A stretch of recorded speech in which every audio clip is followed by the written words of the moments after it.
ઓલપાડ તાલુકાના અટોદરા ગામે આવેલ શુભમ રેસિડેન્સીમાં નવનિર્મિત શ્રી રામજી મંદિરની પ્રાણ પ્રતિષ્ઠા મહોત્સવ ભક્તિમય વાતાવરણમાં વચ્ચે ધામધૂમથી ઉજવાય।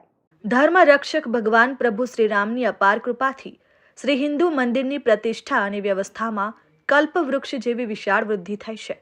માટે ભક્ત સમુદાયના અને હિન્દુ ધર્મના દેવાચાર્ય સદગુરુના માર્ગને ધ્યાનમાં રાખી અને ભક્તિભાવ શ્રદ્ધામાં અભિવૃદ્ધિ થાય એ હેતુથી ઓલપાડ તાલુકાના અટોદરા ગામે આવેલ શુભમ રેસિડેન્સીમાં સોસાયટીના રહીશો, અટોદરા ગામજનો, આજુબાજુના ગ્રામજનો, દાતાશ્રીઓના સાથ સહકાર થકી શુભમ રેસિડેન્સીમાં નૂતન દેવની નવનિર્મિત રામજી મંદિરની અંદર શ્રી ગણપતિ દાદા, શ્રી રામ લક્ષ્મણ અને જાનકી માતા, હનુમાનજી મહારાજની મૂર્તિ પ્રતિષ્ઠા મહોત્સવની ધામધૂમપૂર્વક ઉજવણી કરવામાં આવી।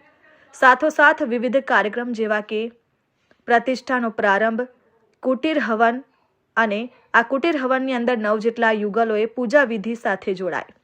10:30 કલાકે ડીજે તાલ સાથે શ્રી રામ ભગવાન ગુણગાન સાથે નગરયાત્રા કાઢવામાં આવી। નગરયાત્રામાં સોસાયટીના રહીશો અને અટોદરા ગામજનો મોટી સંખ્યામાં જોડાઈને અટોદરા ચોકડીથી શુભમ સોસાયટી સહિત દરેક સોસાયટીઓની ગલીઓમાં ફેરવીને અટોદરા ગામમાં આવેલ ભીડભંજન મહાદેવના મંદિરથી શુભમ રેસિડેન્સી ખાતે વિસર્જન કરવામાં આવી। જાણે અટોદરા ગામ અયોધ્યામય બની ગયું હોય તેવું લાગી રહ્યું હતું અને સાથોસાથ વિવિધ કાર્યક્રમ જલાદિવાસ પ્રાય સહિત કર્મ અને તારીખ 24/4/2026ના રોજ સવારે સ્થાપના પૂજા વિધિ, દીક્ષુ હવન, પ્રસાદ, સૈયાદિવાસ પ્રાણ પ્રતિષ્ઠા વિધિ, પ્રતિષ્ઠા હવન, ધ્વજારોહણ, મહાઆરતી અને મહાપ્રસાદી જેવું આયોજન કરાયું હતું, જેમાં મોટી સંખ્યામાં લોકોએ લાભ લીધો હતો। હું શુભમ રેસિડેન્સી પરિવાર તરફથી હિતેશભાઈ રાવર, જે હાલમાં પ્રમુખ તરીકેનો કાર્યભાર સંભાળી રહ્યો છે, એમાં અમારી કમિટી તેમજ સોસાયટીના રહીશો પરિવારો દ્વારા એક રામજી મંદિર પ્રાણ પ્રતિષ્ઠા મહોત્સવનું આયોજન કરવામાં આવ્યું। એમાં અમારા સોસાયટીના તમામ સભ્યો તરફથી જે અમને આવકાર મળ્યો એમાં અમે ભગવાન શ્રી રામ ભગવાનની પ્રાણ પ્રતિષ્ઠા કરી।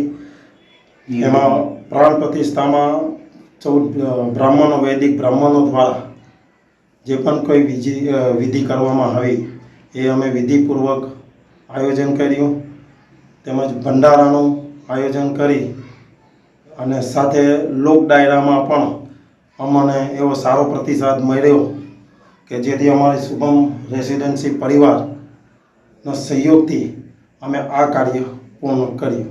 Rakesh Patel, RN news, Olpad.